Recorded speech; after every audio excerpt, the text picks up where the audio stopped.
Iran ने ceasefire समझौते से साफ मना कर दिया है और एक शर्त रख दी है और बता दिया है कि वो सीजफायर पर कब राजी होगा।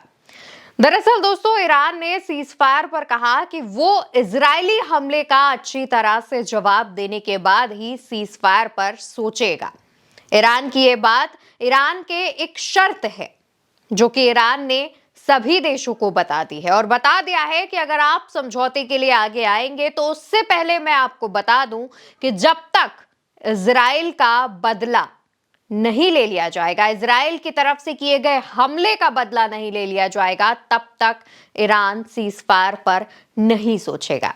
ईरान के इस बात से लगता है कि अब दोनों देशों के बीच जंग लंबी चलेगी। ईरान और इजराइल के बीच सीजफायर करवाने आए कतर और ओमान को ईरान ने सीजफायर करने से मना कर दिया।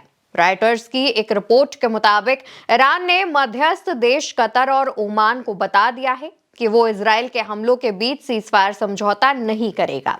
रिपोर्ट के अनुसार ईरान ने इजराइल को कड़ा जवाब देने की कसम खाई है। कहा यह जा रहा है कि जब इजराइल ने ईरान के लीडर अयातुल्लाह खामनेई पर अटैक करने की योजना बनाई, तभी ईरान ने यह तय कर लिया था कि वो इजराइल पर जोरदार हमला करने के बाद ही शांत बैठेगा। हालांकि अमेरिका ने इजराइल को खामनेई पर हमला करने से रोक दिया था, क्योंकि ट्रंप को लगा था कि खामनेई जैसे एक बड़े नेता को निशाना बनाना पूरे क्षेत्र को एक भयंकर युद्ध की तरफ ढकेल सकता है। ट्रंप प्रशासन को डर था कि कहीं ईरान के लीडर पर यह हमला इजराइल और अमेरिका दोनों पर बैकफायर ना कर जाए और उसका खामियाजा काफी बड़ा ना हो जाए।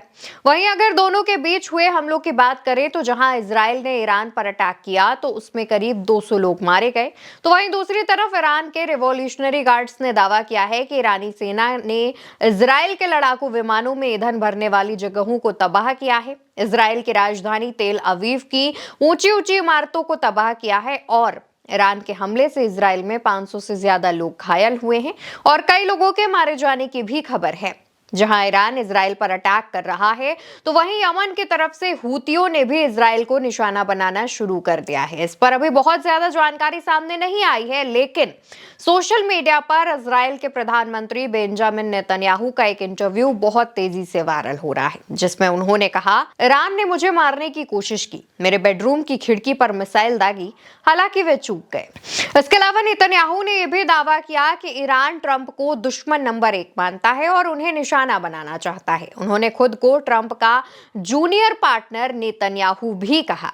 दूसरी तरफ जिस तरीके से ईरान और इजराइल के बीच ये जंग चल रही है, अमेरिका साफ तौर पर इजराइल के साथ खड़ा दिख रहा है, जिस पर कहा यह जा रहा है कि ईरान और अमेरिका के बीच जो कूटनीतिक संबंध थे वो भी इस जंग के बाद और ज्यादा खराब हो सकते हैं। और जिस तरीके से अमेरिका ने इजराइल को खामनेई पर अटैक करने से मना किया है, ये चीजें भी अमेरिका और ईरान के रिश्ते नहीं सुधार सकती। इसके अलावा लगातार अमेरिका भी ईरान और इजराइल से सीजफायर करने के लिए आगे आ रहा है। डोनाल्ड ट्रंप लगातार कह रहे हैं कि दोनों देशों को समझौता कर लेना चाहिए और ट्रंप इस चीज में भी खुद के लिए एक मौका ढूंढते हुए नजर आ रहे हैं। देखने वाली बात होगी कि ईरान ने जो कसम खाई है कि वो जब तक ईरान इजराइल के हमले का जवाब नहीं दे देगा तब तक वो सीजफायर नहीं करेगा, क्या इसके बाद कोई देश बीच में पड़ता है और ईरान को समझाता बुझाता है और दोनों देशों के बीच समझौता कराता है, या फिर जैसी कसम ईरान ने खाई है वो कसम जब पूरी हो जाएगी उसके बाद ही दोनों देशों के बीच सीजफायर होगा। ये वो तमाम सवाल हैं जिनके जवाब का इंतजार सभी को है। आप क्या सोचते हैं? कमेंट बॉक्स में बताइएगा और उल्टा चश्मा यूसी को सब्सक्राइब करिएगा।